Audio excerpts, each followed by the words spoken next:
Thanks for that call. Let me move on. Here's Mark in Hollywood. Welcome to KABC. Good morning. Hello, gentlemen.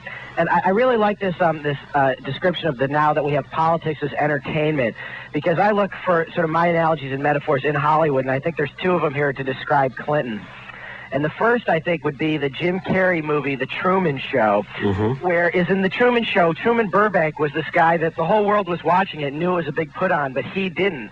And now Clinton, I think, is the opposite. The whole world is watching this guy as president, but he is just putting on a show for the cameras for everybody to watch. But whenever he's in front of the camera, it's all just big phony stuff to him. You know, Mark, I would, and just briefly, I'll interrupt you to say that I would suggest to you that the American people are very hip to the fact that Bill Clinton is a liar. We know of all of his shortcomings and character flaws. He knows we know, but we tolerate it because it's the economy, stupid. Right, it's a good show. Now, the other analogy is what you're talking about with the marching orders. Is I call this now Telletubby politics, which is you've seen that show with the little fuzzy thing? Yeah, they're very ugly, those Teletubbies right. there. But what they do is they have these little video images that show on their stomachs, and then after they show them, they go again, and they keep repeating it.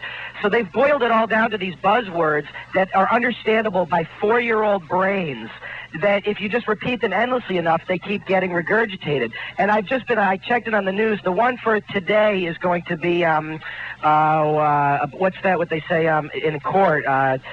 Beyond a reasonable doubt. That's the new one for the day that you'll be hearing everyone saying today. You know what? I think you're right. I agree with you on this thing. It's been bothersome. I actually take my metaphor from George Orwell, from Animal House, where Animal House. It shows you where my thinking is.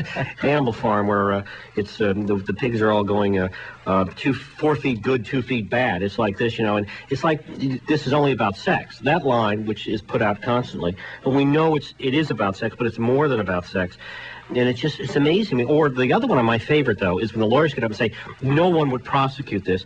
And there are all these people in prison for perjury, including this woman who's a black woman who Sam Donaldson interviewed, who worked for the post office department, who's in prison for doing exactly what Bill Clinton said. And I've asked Maxine Waters, in the name of her slave ancestors, for God's sakes, and the woman's, to get her out of there. If you're going to say that Bill Clinton can get off on this, why is she still sitting there in an orange suit?